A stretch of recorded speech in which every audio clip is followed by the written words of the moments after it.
I never imagined that a single text message could alter my life. Yet there I was, sitting at a red light in my car, smiling foolishly at my phone. A picture of a pregnancy test, 2 pink lines, was displayed on the screen. Finally, after 4 years of trying, it occurred. I was eager to show Aiden.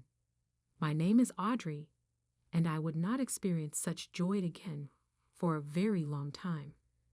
I remember every detail of those few seconds.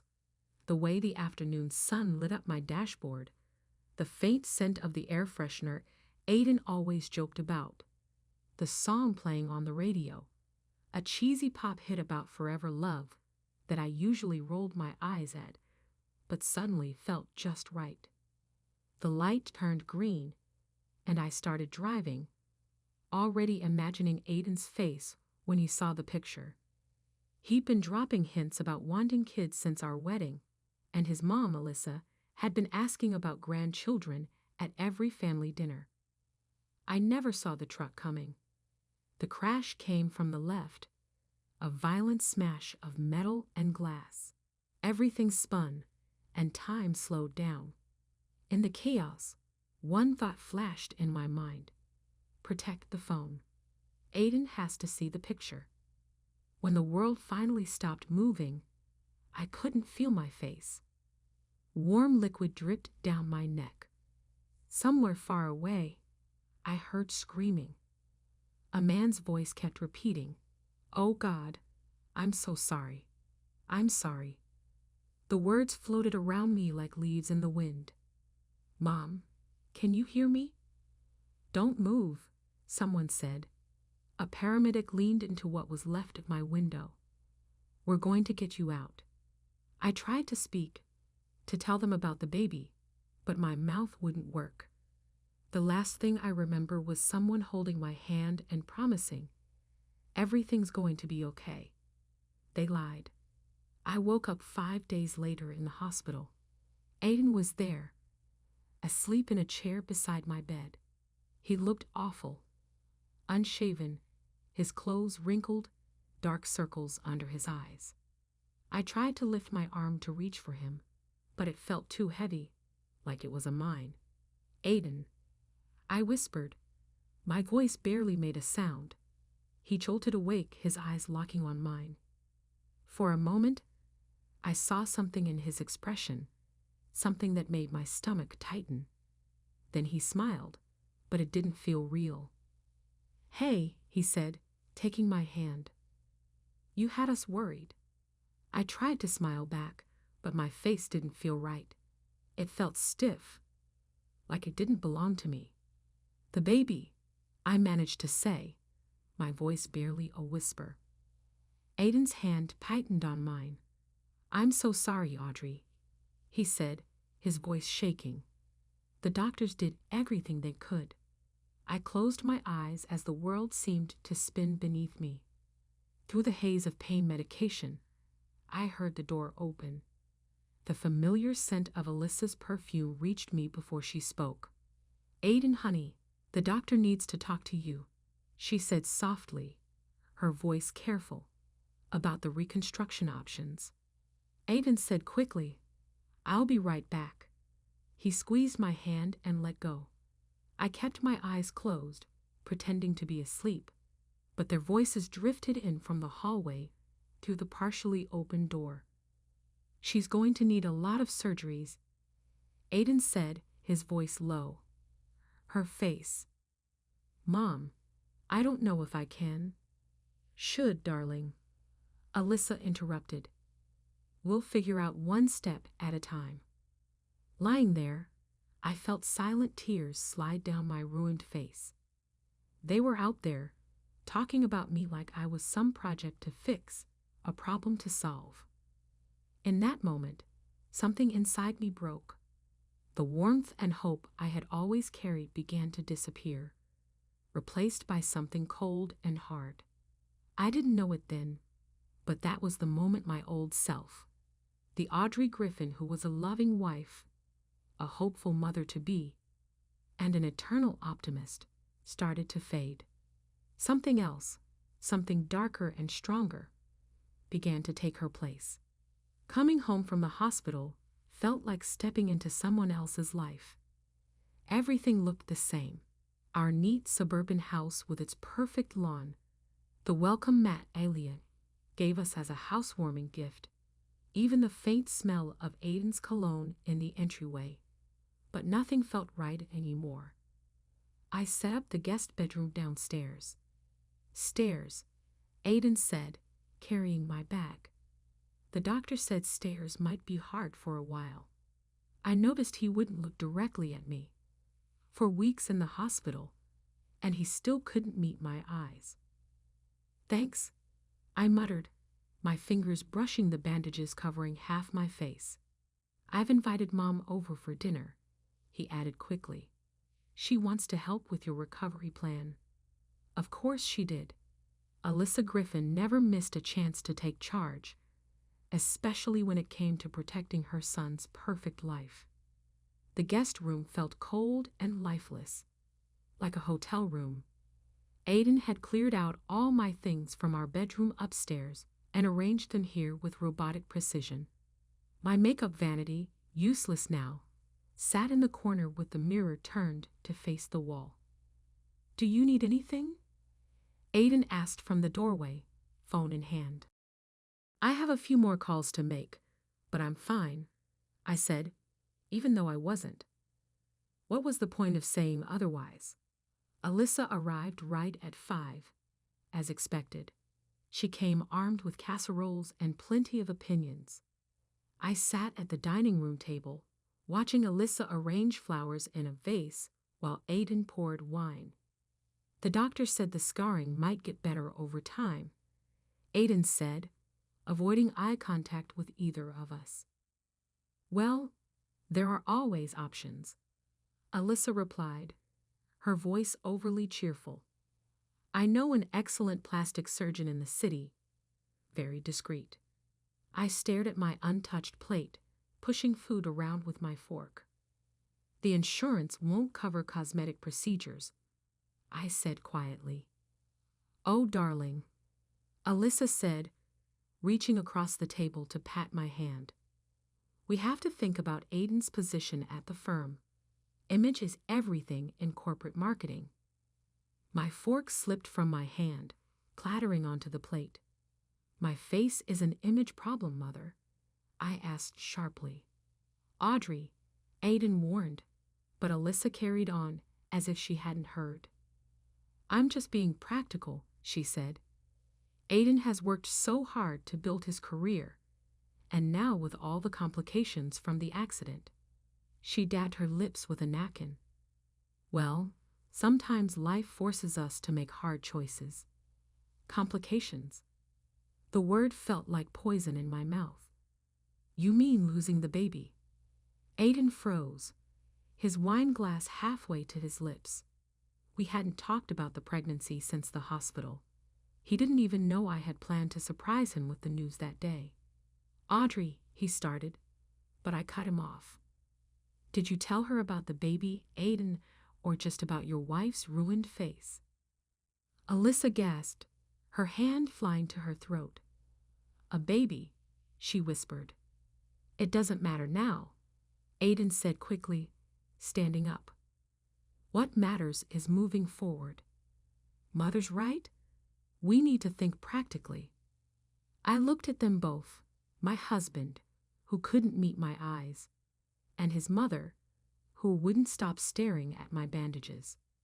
The perfect son and his perfect mother, already planning my perfect recovery. I think I need to lie down, I said, pushing back from the table. Of course, dear, Alyssa called after me. We'll figure everything out in the guest room. Their voices carried through the wall, muffled but clear enough. Poor thing, Alyssa was saying. But Aiden, you're still young. There will be other chances for children once everything is settled. Mom, please, Aiden said, sounding tired. I'm just saying, you need to think about your future. Both of your futures. I touched the bandages on my face, feeling the rough gauze where smooth skin used to be. I thought about our wedding day, when Aiden used to say I looked like an angel. Now, he couldn't even look at me. My phone buzzed, pulling me out of my thoughts. It was a text from an unknown number. Mrs. Griffin, my name is Maxim Cressy. I'm the father of the young man who caused your accident. Please, I need to speak with you. I stared at the message, my fingers hovering over the screen. Through the wall, I could still hear Aiden and Alyssa planning my life without me. Something shifted inside me.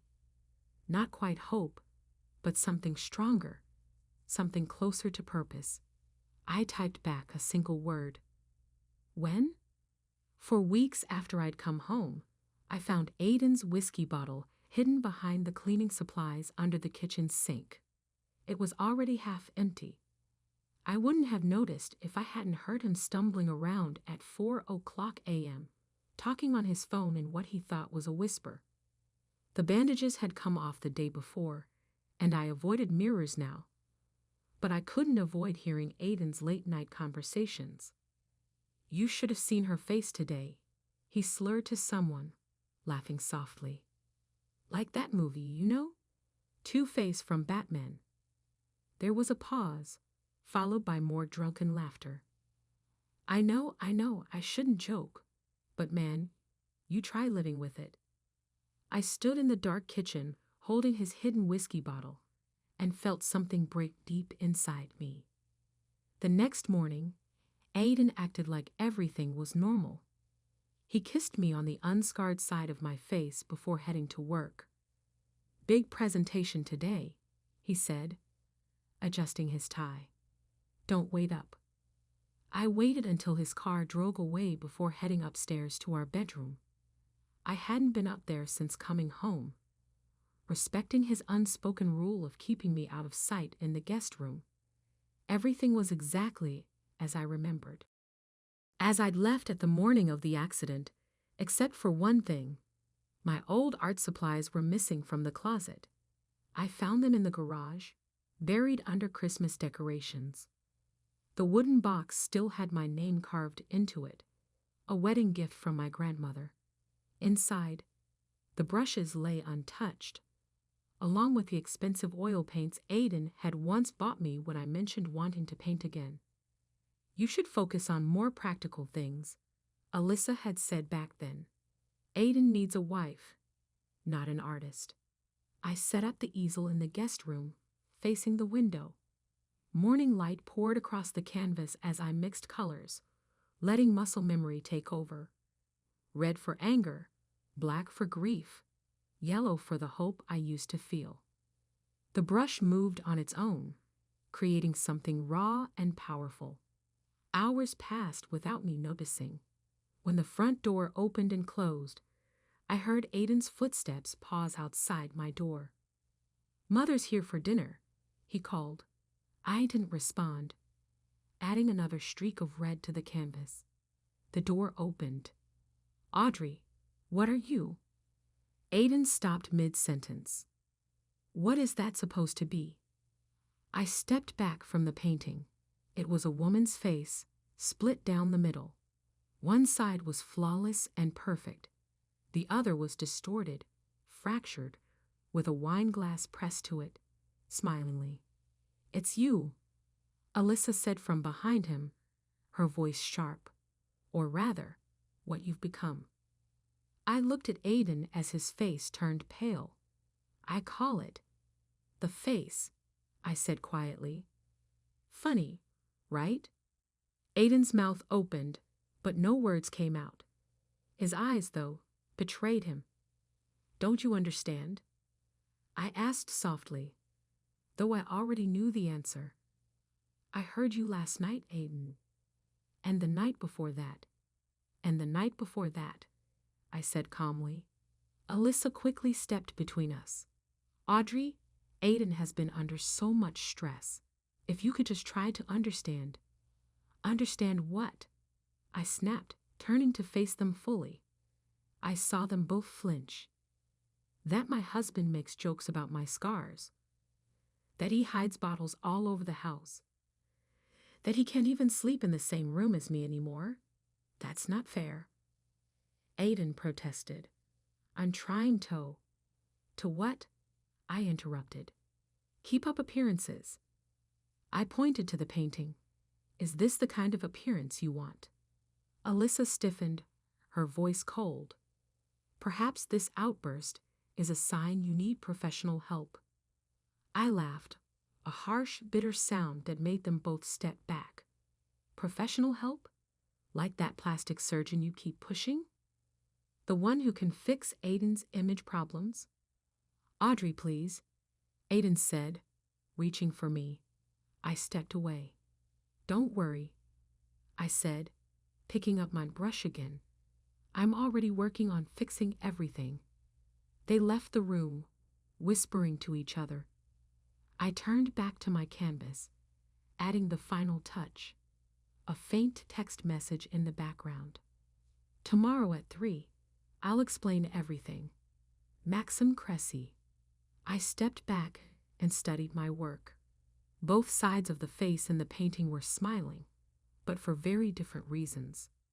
Tomorrow, I'd meet the father of the man who destroyed my life. Tomorrow, everything would change. The cafe Maxim Cressy chose was exactly what I expected. Quiet, expensive, and far from anywhere Aiden or Alyssa might go. I wore a scarf partially covering my face. It drew less attention than the medical mask I'd gotten used to wearing in public. Maxim stood as I approached the table. I recognized the guilt in his eyes immediately. I'd seen it in the mirror enough lately, the look of someone haunted by what they couldn't change. Mrs. Griffin, he said softly. Thank you for coming. Audrey, I corrected. As I sat down, your son, he's in rehab. Maxim's hands tightened around his coffee cup.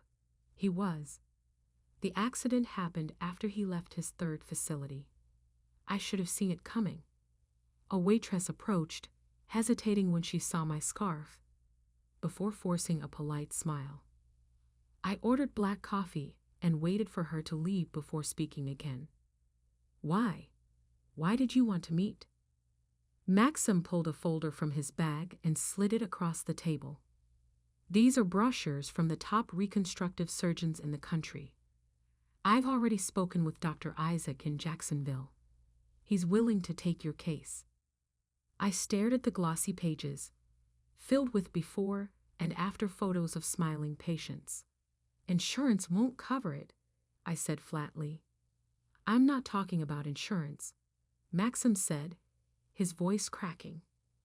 I'm offering to pay for everything. It's the least I can do.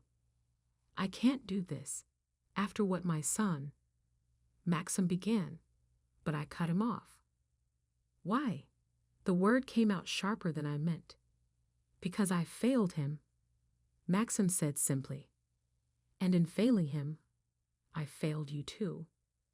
Money can't fix everything, but it can fix this. He gestured vaguely toward my face. I opened the brochure, scanning Dr. Isaac's credentials. The cost listed made my stomach twist. It was more than Aiden earned in a year. Your husband doesn't know you're here, Maxim said. It wasn't a question. No good. He leaned in closer. Because there's something else you need to know. I gripped my coffee cup as he continued. The night of the accident, my son wasn't alone in the car. My chest tightened, but I stayed silent, waiting. There was a woman with him, Maxim said, his voice heavy. She's someone's wife. They've been meeting at the Golden Leaf Hotel every Saturday for months. The Golden Leaf. I said, the same place where Aiden had his so-called weekly client meetings. The woman survived. Maxim went on. No injuries. She left the scene before the police arrived. My son was too drunk to remember her name, but he remembered where she worked. He slid a paper across the table. I glanced at it, feeling my stomach churn. Griffin Marketing Associates. You're lying, I whispered. I wish I were, Maxim said, his expression grim. For both our sakes. He pulled out his phone and showed me a grainy security camera image. A woman hurried through a hotel lobby, followed by a man in a gray suit. A very familiar suit. Aiden, I murmured, my voice barely audible. Why are you showing me this? Because you deserve to know the whole truth, Maxim said, and because I'm offering you a choice. He tapped the brochures on the table. Dr. Isaac can do the surgery next month. He can make you look exactly like you did before. He paused. Or he can make you look like someone else, someone Aiden and his friend wouldn't recognize. I thought about Aiden's late-night phone calls, his cruel jokes, the way he avoided looking at me.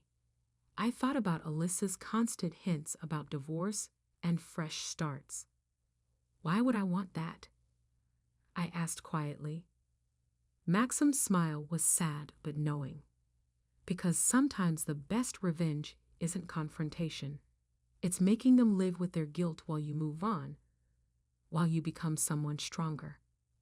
I touched the edge of my scarf, feeling the rough scars underneath.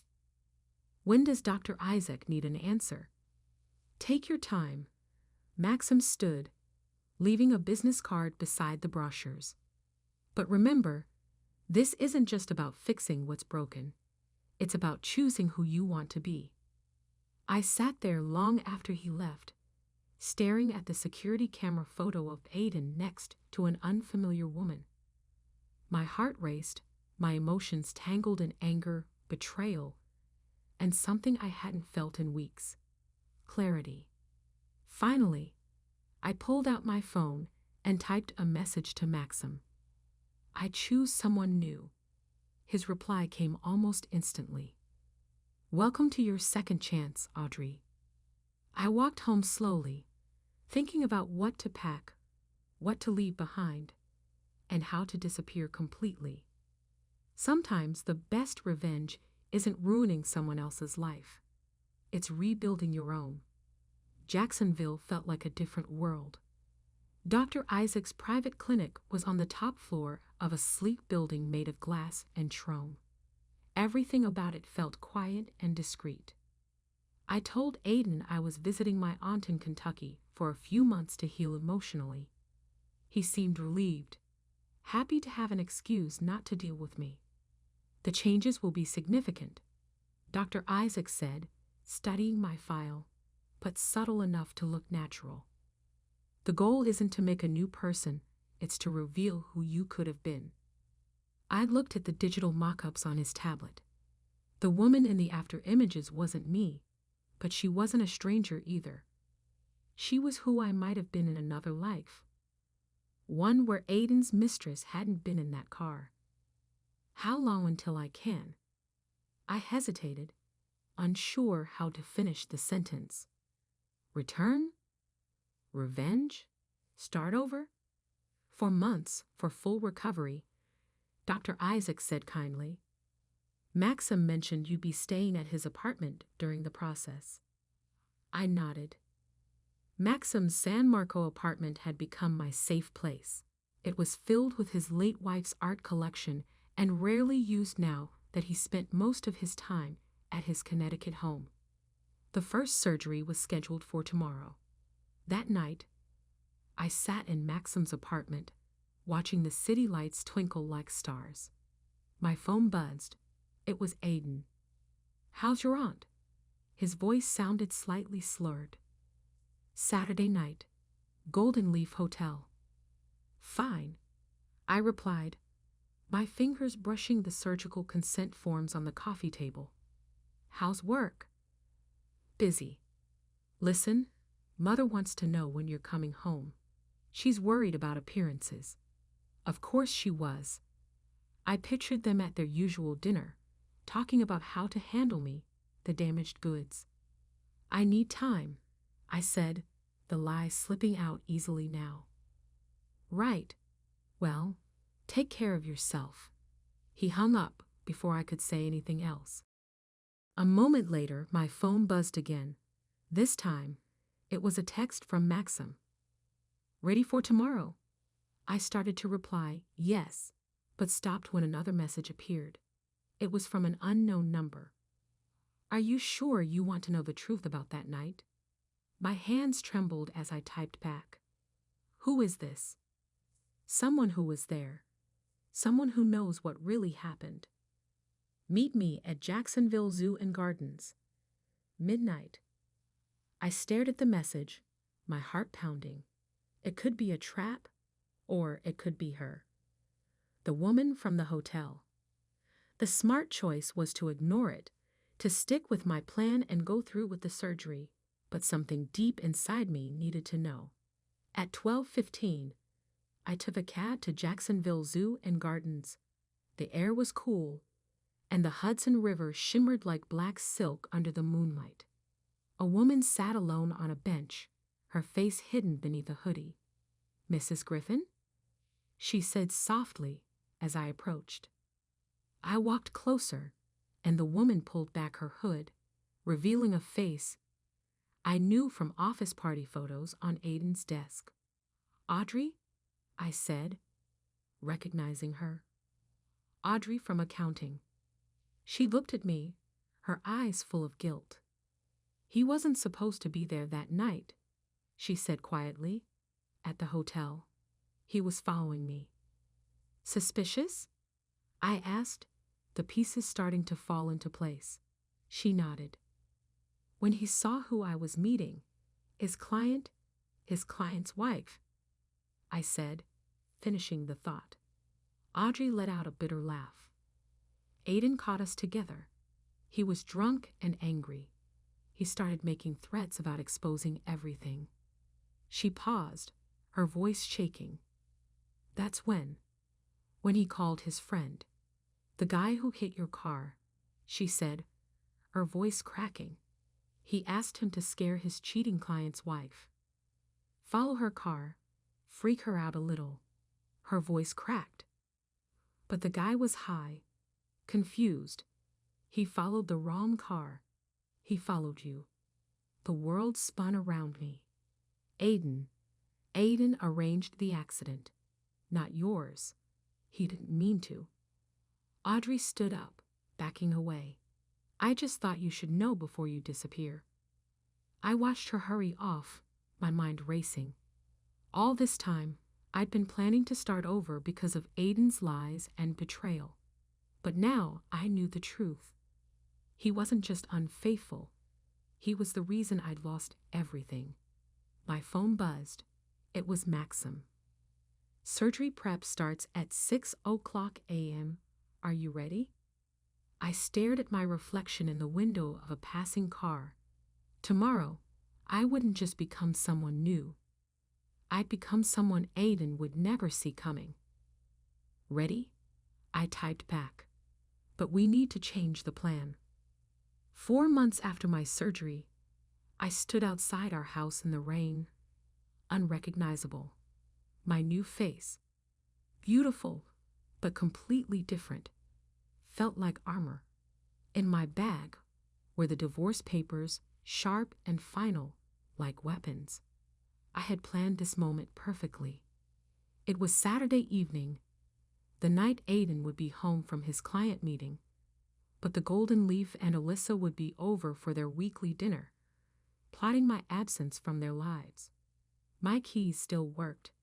I stepped inside quietly, hearing their voices coming from the dining room. The lawyers say if she doesn't respond soon, we can move forward with the annulment, Alyssa was saying. Really, Aiden? She added. It's for the best. That accident was a blessing in disguise.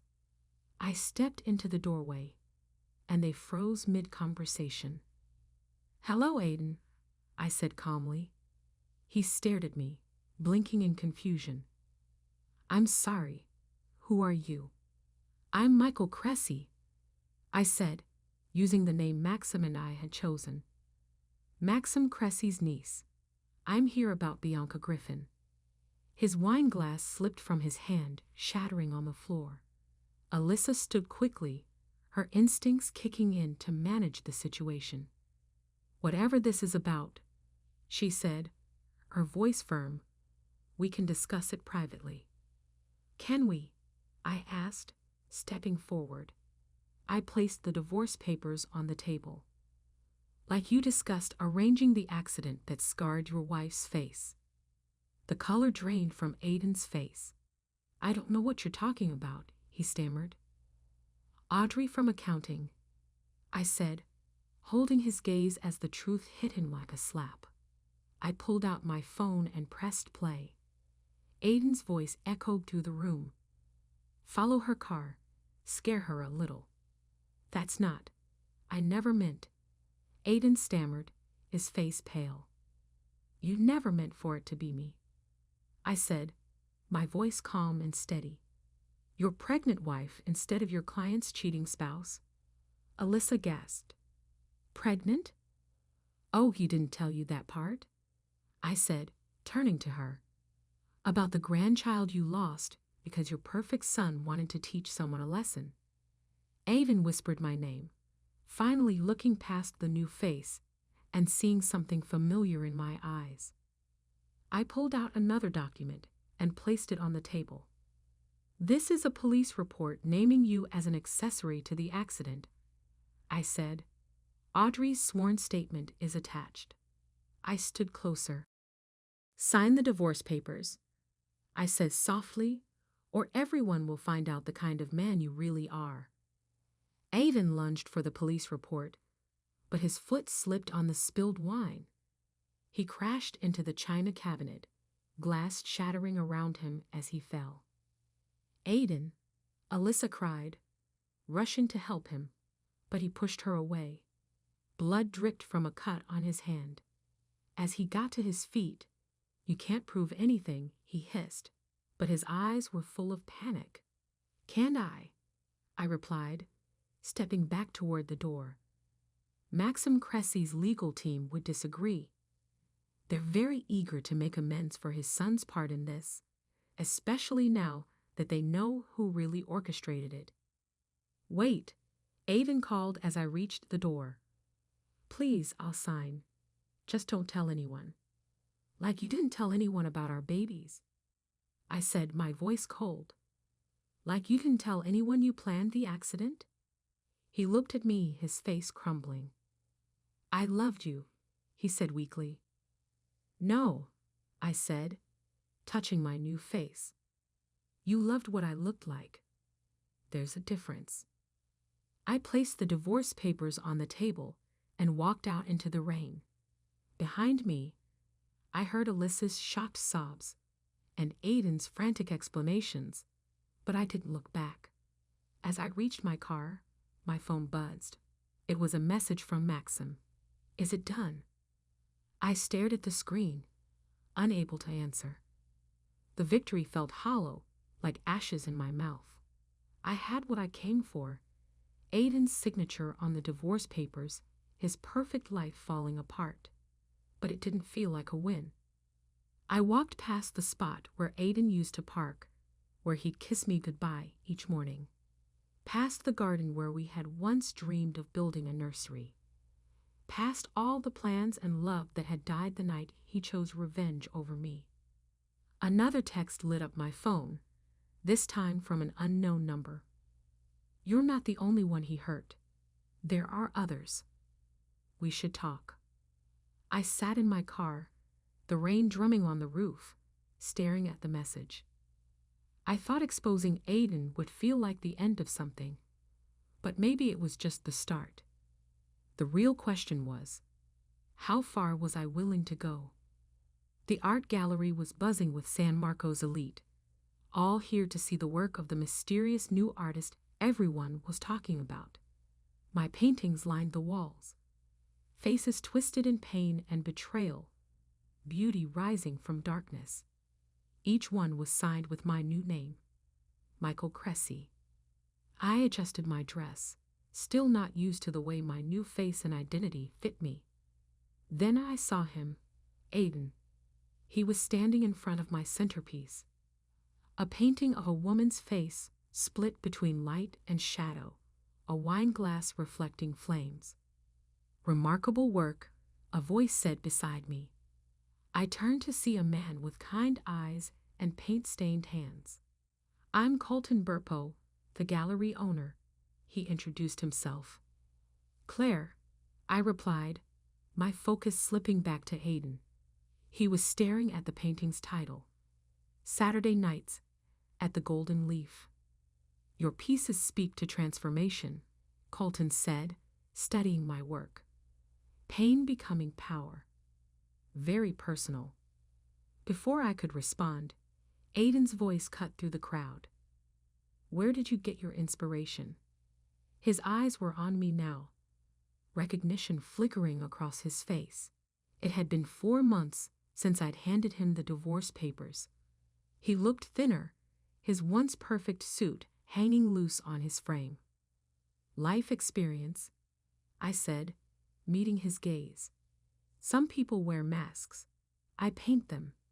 "Audrey," he whispered, my real name slipping out like a prayer or a curse. Colton looked between us, sensing something was wrong. "You know each other?" "No," I said firmly. "Not anymore." Aiden grabbed my arm. "We need to talk." "Let go," I said, my voice cutting through the room. Heads turned to watch. "Everything you took from me," he hissed.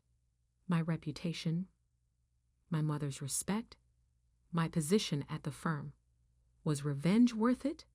Was Saturday night at the Golden Leaf worth it?" I pulled my arm free, staring him down. "Was trying to hurt your client's wife worth what happened to me, to our baby?" Colton stepped forward, protective, but I held up my hand. "You want to know about inspiration, Aiden?" I said, my voice steady. "Look around. Every piece here tells a story. Stories about masks and lies, about men who destroy what they claim to love." "I never meant to," he started to hiss. I cut him off. "No, you meant to hit someone else's. That makes it better." The room had gone silent, the weight of our confrontation filling the space. In the corner, I saw Maxim Cressy watching, calm but purposeful. Beside him stood Audrey from accounting, her face pale but determined. "You're not the only one with stories to tell," I said, my voice echoing in the quiet room. I continued, my voice steady. "Audrey's here. So are 4 other women from the office. They all have stories about Saturday nights, about threats, about accidents." Aiden's face turned pale. "You can't prove anything, actually," Maxim said, stepping forward. "We can. My son may have been driving drunk that night, but the police are very interested in who told him to follow that car and why." Aiden looked around the room, his gaze landing on the crowd, the paintings, the witnesses. "You set this up," he said, his voice trembling. "The gallery, the paintings, everything." "No, Aiden," I said coldly. "You set this up years ago when you decided other people's lives were yours to ruin." Aiden lunged toward the centerpiece painting, but Colton moved quickly, stepping in front of him. Aiden's fist hit Colton's jaw instead of the canvas. Security rushed in, grabbing Aiden and restraining him as he shouted about lies and betrayal. They let him out, his words fading into the buzz of the shocked crowd. Alyssa emerged, her flawless makeup streaked with tears. "I never knew," she said softly, "about any of it. The women, the accidents, the baby. Would it have mattered?" I asked, my tone making her flinch, her eyes flicking to my paintings as if finally seeing herself in them. The enabler, the keeper of masks. "I'm sorry," she whispered, but I was already turning away. Colton touched his bruised jaw, managing a small smile. Hell of an opening night, he said. I should explain, I started. You don't owe me explanations, he said, gesturing to the paintings. Your art already tells the truth. The real question is, what story do you want to tell next? I looked around the gallery at the paintings, once full of pain but now transformed into something beautiful. At the women Aiden had hurt, now standing tall. At Maxim's proud smile. At Colton's steady, understanding eyes. Something new, I said finally. Something that isn't about masks or revenge. I'd like to hear that story, Colton said softly. For the first time since the accident, I felt truly seen, not for my old face or my new one, but for the person I was beneath them both. So would I replied. I was ready to begin again. 2 years later, I stood in my small studio apartment, surrounded by half-packed boxes and fresh paintings. These were different, no longer about masks or revenge. They were about healing, growth, and moments of unexpected joy brought to life in color and light. On my desk sat a letter from Maxim, delivered earlier that morning. I had been too nervous to open it, but now felt like the right time. I unfolded the paper and began to read. Dear Audrey or Claire, you'll always be both to me. My son came home yesterday, 5 months sober. He asked about you, about the accident. I told him everything, about Aiden's manipulation, about your transformation, and about how your strength helped me find the courage to reconnect with him. He wants to apologize in person, but I told him that's your choice to make. Some scars need time to heal. Others teach us who we really are. Thank you for showing me that redemption isn't about erasing the past. It's about painting a better future. Maxim. A knock at the door interrupted my thoughts. Colton stood there, paint-stained hands holding coffee and bagels. Ready for moving day? He asked with a grin. Almost, I said, smiling back. I gestured at the mess around me. Just reading a letter from Maxim. Some good news. Some unexpected news. I touched my face. It wasn't the one I was born with, nor the one Aiden had destroyed. It was something entirely my own now. His son wants to meet, I said softly. Colton sat down and began unpacking breakfast, giving me the quiet space I needed. That's what I loved about him. He understood the power of silence. After a while, he broke it gently. The gallery called. They want to know if you're ready to show your new series. I glanced at my latest paintings. They were different. No darkness, no hidden meanings.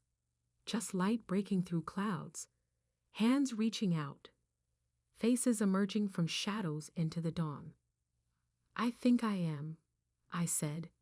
I picked up my favorite piece, a self-portrait showing all 4 versions of myself, not as masks, but as chapters in a longer story. This time, I added under my real name. Which one? Colton asked. Both, I said, smiling. Bianca Claire Griffin. No more hiding. He smiled back, understanding the weight of what I had just said, and the meeting with Maxim's son. Maybe, I said, folding Maxim's letter carefully. Some stories need proper endings. My phone buzzed with a news alert. I opened it to find a headline about Aiden. He had pleaded guilty to conspiracy charges and several counts of harassment. The other women had come forward, each with their own stories of Saturday nights, threats, and accidents. Even Alyssa had testified against him. Colton glanced over my shoulder. You know, he said your first show helped those women find their voices. They helped me find mine too, I said, closing the article. I thought revenge would heal me, but it turns out telling the truth is what finally did. We spent the morning packing, carefully wrapping each painting. Carlton handled them like treasures, not because of their value, but because they were pieces of my journey. Near sunset, we carried the last box to his truck. My new apartment was above his gallery, a space for both art and living, a place to begin again. He said with a smile, "Oh," and added, reaching into his pocket, "This came to the gallery yesterday." He handed me a small package. Inside was my old wedding ring and a note from Alyssa. "I kept this when Aiden threw it away. It belonged to his grandmother, but it should have been yours. Sell it. Keep it. Whatever brings you peace." I'm learning that's what matters most. I held the ring up to the fading light. Once, it had represented everything I thought I wanted. Now it was just a circle of metal, heavy with history, but powerless to hurt me anymore. "What will you do with it?" Carlton asked. I smiled, an idea forming.